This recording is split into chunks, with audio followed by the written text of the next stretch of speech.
Welcome to I knowledge hub. कैसे हैं आप लोग? आई होप लास्ट सेशन में मैंने जो कुछ भी बताया था, what is management, office management के अंतर्गत, वो आप लोगों को आशा करता हूँ कि समझ में आ गया होगा। इसके बाद भी अगर कोई क्वेरी है तो मैंने कहा था you can mail me, and जो भी क्वेश्चन है वो आप मुझे कांटेक्ट कर सकते हैं। सो इस सेशन में हम आगे नम चैप्टर 1 में ही हम आगे का टॉपिक लेंगे।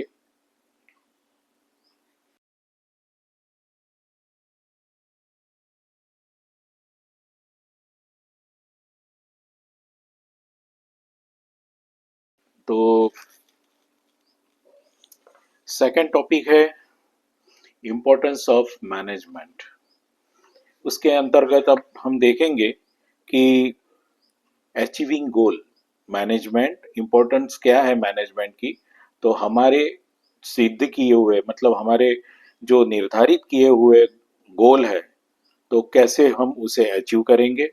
बेस्ट यूटिलाइजेशन ऑफ रिसोर्सेस, मतलब वो जो संसाधन हमारे पास है, जो उसके हेल्प से हम किस तरह से अपने गोल को अचीव करेंगे। Third one is reduce cost. ये हमेशा सब बिजनेसमैन का यही होता है, मतलब यही ध्येय रहता है कि वो अपने प्रोडक्ट की कॉस्ट को कम करे ताकि वो मैक्सिमम प्रॉफिट ले सके। वो बात अलग है कि अगर कंपटीशन में वही प्रोडक्ट अगर प्राइस में कम हो, तब वो कंपटीशन की अलग बात है, हम वो बात नहीं करते हैं यहाँ पे। पर how can we try to reduce the cost, इस पे हमेशा हर बिजनेसमैन का मतलब ध्येय रहता है। Fourth is establish sound organization. अपने ऑर्गेनाइजेशन को एक स्टेडीनेस, साउंड, शांति से, जैसे तालाब का पानी कैसा होता है उस तरह से शांत रहे और हर एक्टिविटी अपने प्रोसेस के हिसाब से रहे, और उसको साउंड ऑर्गेनाइजेशन कहेंगे। फिफ्थ है इस्टेब्लिश स्टेडीनेस। यही बात उसमें है जो मैंने कहा कि स्टेडीनेस, एक जैसा प्रवाह कम से कम चलता रहे, बरोबर है। तो ये हमेशा हर बिजनेस या ऑर्गेनाइजेशन का यही देश उद्देश्य रहता है कि वो साउंडली आगे सक्सेस करे। Last one is a prosperity of society. देखो, हम जो प्रोडक्ट मार्केट में मतलब डाल रहे हैं, या हमारी जो भी एक्टिविटी है बिजनेस रिलेटेड, उससे सामाजिक प्रॉस्पेरिटी यानी समृद्धि किस तरह से समाज में आएगी, ये भी उनका उद्देश्य रहता है कि चेंजिंग ऑफ, मतलब चेंजिंग ऑफ सोसाइटी।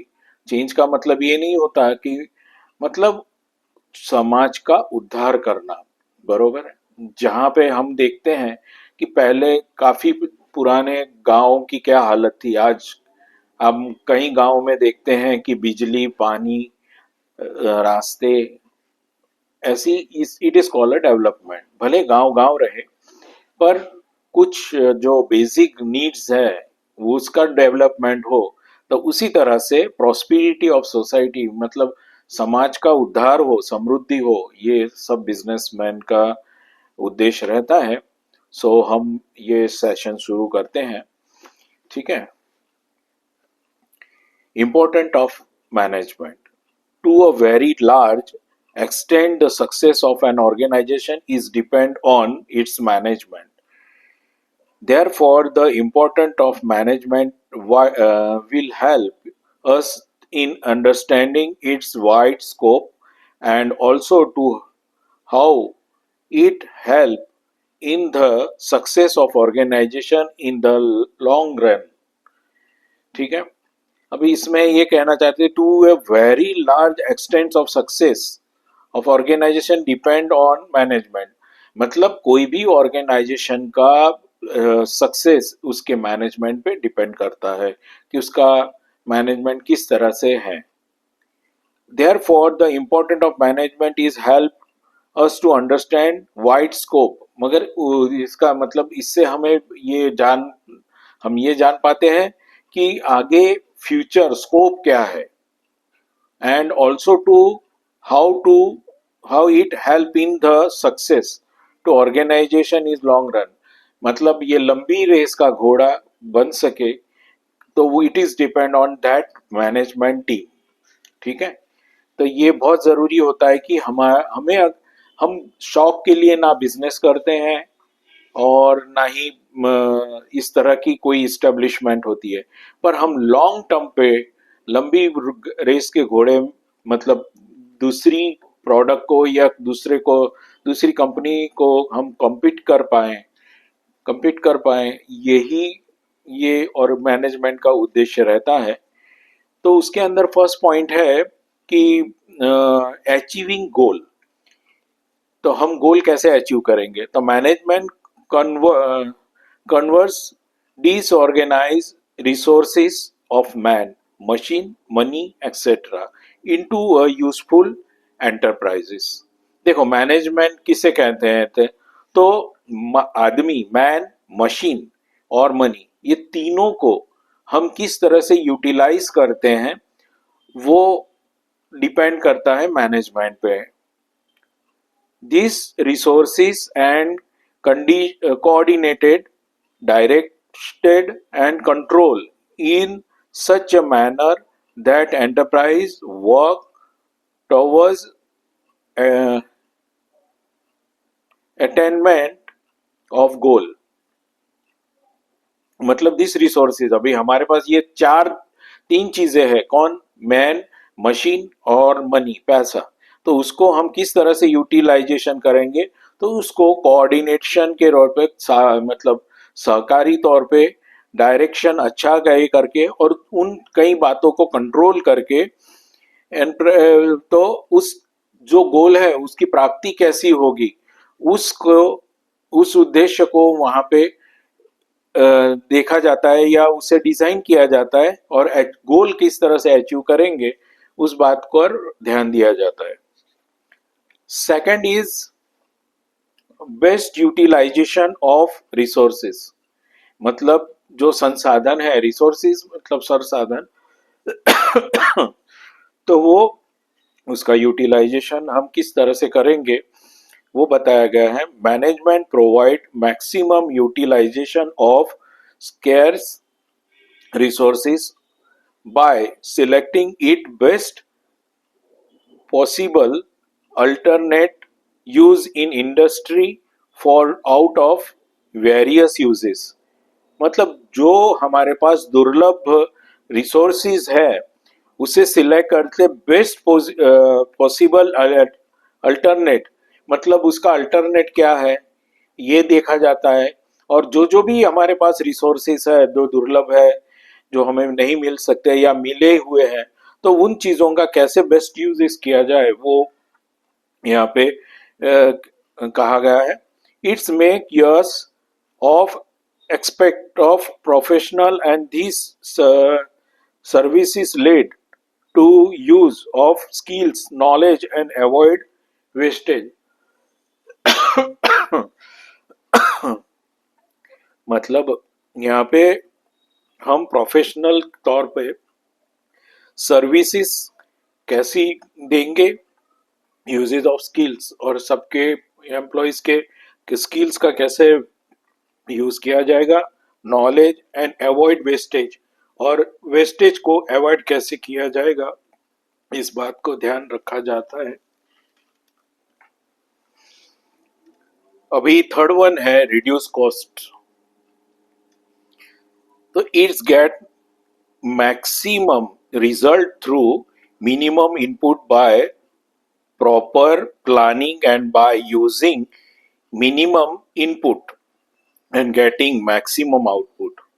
ये हमेशा हर बिजनेसमैन का उद्देश्य रहता है कि मिनिमम इनपुट डाले, कम से कम पैसा मतलब लेबर कम डाले और उसे मैक्सिमम आउटपुट मिले, हमेशा ये उद्देश्य रहता है मैनेजमेंट का, कोई भी मैनेजमेंट रहे। Management uses physical, human, financial resources in such a manner which result in the best combination. ये बहुत अच्छी बात कही है कि मैनेजमेंट यूजेस द फिजिकल, मैंने कहा कि फिजिकल लेबर, जो फिजिकल लेबर है मतलब फिजिकली आदमियों को मैनेज करना, ह्यूमन और फाइनेंशियल रिसोर्सेज, हम फाइनेंशियल रिसोर्सेज का combination, such manner in result of best combination, इन सबको मिला के अच्छा कॉम्बिनेशन बना के ज्यादा से ज्यादा प्रॉफिट या अच्छे से अच्छा रिजल्ट लाने की कोशिश रहती है। This help in the cost reducing, और यही आपकी अच्छे मैनेजमेंट का है कि आप अगर अच्छा मैनेजमेंट है तो कॉस्ट रिड्यूसिंग मतलब रिड्यूस करना, कम होना, ये आपका उद्देश्य रहता है, यही उनका लक्ष्य रहता है। Fourth one is establish sound organization, मतलब to establish sound organization structure in is one of the objectives of management, which is in true with objectives of organization, and for fulfillment of this is established effective are superior and who how are subordinate। मतलब आप to to establish the sound organization, एक structure बनाया जाता है, बरोबर, कि one of the best objective, मतलब हमारे ऑब्जेक्टिव्स क्या है, subjective and objective of the management which is turn to objectives of the organization and of fulfilment of this, मतलब हमें फुलफिल करे ये सब जो भी हमारे ऑब्जेक्टिव्स हैं, इसको किस तरह से यूटिलाइज करके एक साउंड ऑर्गेनाइजेशन मतलब एक सीधी तरीके से, सीधे लाइन में, मतलब हमें इसका मतलब ये होता है, साउंड ऑर्गेनाइजेशन का कैसा मतलब होता है कि एक इस्टेब्लिश हुई कंपनी, बरोबर है, मतलब वो कुछ ऐसे कैलिमिटीज जो जैसे नेचुरल कैलिमिटीज होते हैं या फंडिंग का होता है या लेबर का होता है, ऐसे कई प्रॉब्लम्स आते हैं, तो ये सब डिस्टर्ब करने वाली मतलब पॉइंट्स हैं, तो वहां पे इन सब का कॉम्बिनेशन करके मैंने मतलब ऑर्गेनाइजेशन को एक इस्टेब्लिश ऑर्गेनाइजेशन बनाने की कोशिश की जाती है। Management feels of various position with the right person, मतलब वो अपना सही आदमी को चुनकर उसके साथ position in the right position, various मतलब उसका अच्छे आदमी को या सही आदमी को सिलेक्ट करके उसका यूटिलाइजेशन करना, हैविंग राइट स्किल्स, सही आदमी सही स्किल के साथ, एंड मतलब having the right skills, training and qualification. देखो अकाउंट का बंदा कभी इंजीनियरिंग में नहीं चलेगा, इंजीनियरिंग जो भी किए हुए हैं सपोज, तो इंजीनियरिंग के बंदे वो प्रोडक्शन में जाएंगे, ठीक है। अकाउंट या सीए जिसने किया हुआ है, सीएज है, तो वो लोग अकाउंट्स के ये डिपार्टमेंट में रहेंगे। अगर उस आदमी को राइट मतलब कैसे कहा जा सकता है कि right person, right job for the right person, ठीक है। अगर इसका अच्छी तरह से ऑर्गेनाइजेशन यूटिलाइजेशन करता है तो उसे अगर अच्छे भी बंदे मिल जाते हैं सही कंपनी ये करने के लिए, तो ना बंदा उस कंपनी को छोड़कर जाएगा, ना आपको दूसरा बंदा लेने की जरूरत पड़ेगी। सो यहाँ यही कह position in a right person, having right skills, training and और क्वालिफिकेशन, मतलब उस बंदे को ट्रेनिंग भी उसी तरह से दी जाएगी। अगर सीए के बंदों को आप इंजीनियरिंग की ट्रेनिंग दोगे तो वो नहीं समझ पाएंगे, बरोबर है। जिसका जो काम है वो सही तरीके से करे, और हमें हमारे ऑर्गेनाइजेशन के लिए किस किस प्रकार के बंदे चाहिए, सो उस वैसे आदमियों को अपॉइंट करेंगे, तो वो एक साउंड ऑर्गेनाइजेशन बन सकता है। All jobs should be clear to everyone, और सबका रोल, सब आदमी मतलब सबका रोल सबको मालूम है। मतलब हम ऐसे कहते हैं कि इंजीनियरिंग प्रोडक्शन वाले को मालूम है मुझे कब कितना काम करना है, कैसा प्रोडक्शन मतलब कैसा प्रोडक्ट बनाना है, तो वो अपना रोल अपना टाइम पे अपने आके वो करता है। तो ऐसी ऑर्गेनाइजेशन, मतलब एक रिस्पॉन्सिबल एम्प्लॉय अगर हमें मिल जाते हैं तो वो ऑर्गेनाइजेशन एक साउंड ऑर्गेनाइजेशन बन सकता है, उसकी सक्सेस अच्छी रह सकती है। फिफ्थ पॉइंट है इस्टेब्लिश स्टेडीनेस।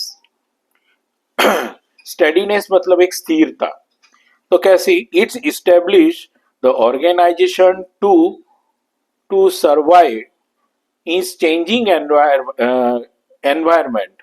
देखो, अगर हमारी कंपनी सही एक ही पोजीशन में रहे, अगर कोई भी समझो कोई भी एनवायरनमेंट चेंज हो, environment in case of company के अंदर का एनवायरनमेंट भी होता है, कभी कभी कुछ प्रॉब्लम ऐसी आ जाती है कि ऑनर की डेथ हो जाना, या मतलब उस टाइप से जो आपका अपर लेवल है तो उसका हैंडलिंग, तो वो भी एनवायरनमेंट चेंज होता है। बाहर के कैलेमिटीज भी होती है, कभी बारिश, कभी बर्फ, कभी आंधी तूफान, ये सब हो तो भी हमारा ऑर्गेनाइजेशन किस तरह से एक स्टेडीनेस लाने के लिए, तो ये सब सर्वाइव, हम उसमें से टिके रहने, सर्वाइव करना मतलब टिके रहना उस ऐसी पोजीशन में। It's keep in touch with the changing environment, बरोबर।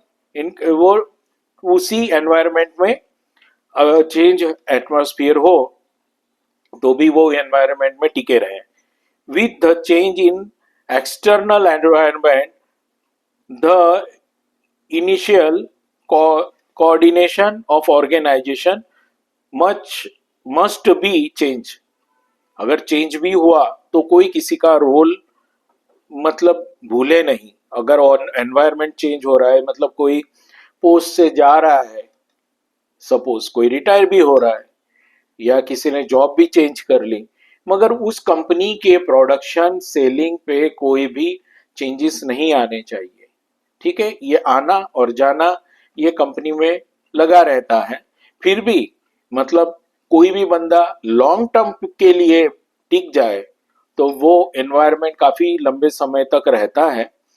ठीक है, to coordination with organization must be change, so it adopts organization to change demand of market changing needs of society। देखो, चेंज अभी जरूरतें समाज की या सोसाइटी की चेंजेस होती है, ऐसे में भी वो टिके रहते हैं, या उन चेंजेस हुई मतलब जहां हमारी प्रोडक्ट से रिलेटेड चेंजेस आते हैं तो हमें कुछ ना कुछ बदलाव करना पड़ता है।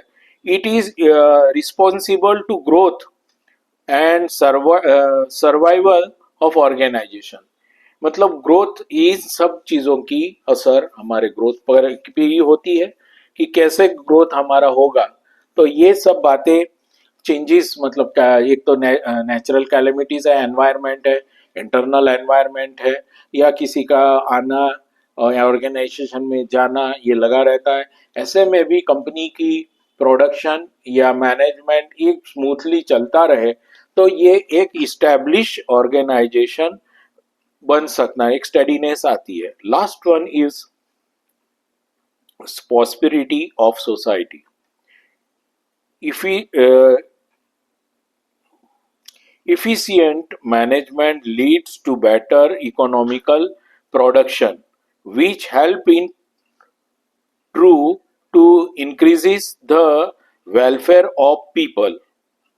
मतलब एक कुशल मैनेजमेंट लीड करता है economical products which help to turn in increases of welfare. Welfare मतलब समाज के कल्याण के लिए बेटर इकोनॉमिकल, मतलब ये एनवायरनमेंट काम करता है। इफेक्टिव मैनेजमेंट वही है, कुशल मैनेजमेंट वही है जो समाज के कल्याण के लिए भी कुछ काम करता है। Good management makes different difficult task erase bye avoiding wastage of scraps resources, बरोबर। तो वो जो स्क्रैप मतलब वेस्टेज है जो भी है, तो वो अवॉइड करके इस्टेब्लिश अगर समाज की प्रॉस्पेरिटी के लिए आगे बढ़े, तो वो बहुत जरूरी है। It improve standard of living and increases the profit which is beneficial to business and society. तो इसका फायदा समा मतलब हम देखते हैं तो बिजनेस और सोसाइटी दोनों को होता है। अगर जो स्टैंडर्ड ऑफ लिविंग और चेंजेस होता है लिविंग, लोगों के जो रहने सहने की जो एक स्टैंडर्ड होता है उससे उसमें थोड़े चेंजेस आते हैं। तो ये इम्पोर्टेंट है मैनेजमेंट का। मतलब ये 6 पॉइंट में मैंने यहाँ पे दर्शाने की कोशिश की है। सो आगे मुझे आई होप कि आपको समझ आ गया होगा कि क्या इम्पोर्टेंट है मैनेजमेंट की। अभी हम आपके इसके बाद भी अगर कोई क्वेरी रहती है तो मुझे चैनल को सब्सक्राइब करें, बेल आइकॉन ये करें और लाइक कीजिए। और आपके क्वेश्चन मतलब कोई भी क्वेरी हो तो मुझे ज़रूर लिखिए। ठीक है, अगले सेशन में हम मिलते हैं और आगे का हम सेशन देखेंगे कि क्या पॉइंट आएगी कि प्रिंसिपल्स ऑफ मैनेजमेंट क्या है। सो इसके बारे में हम देखेंगे। तब तक के लिए गुड बाय।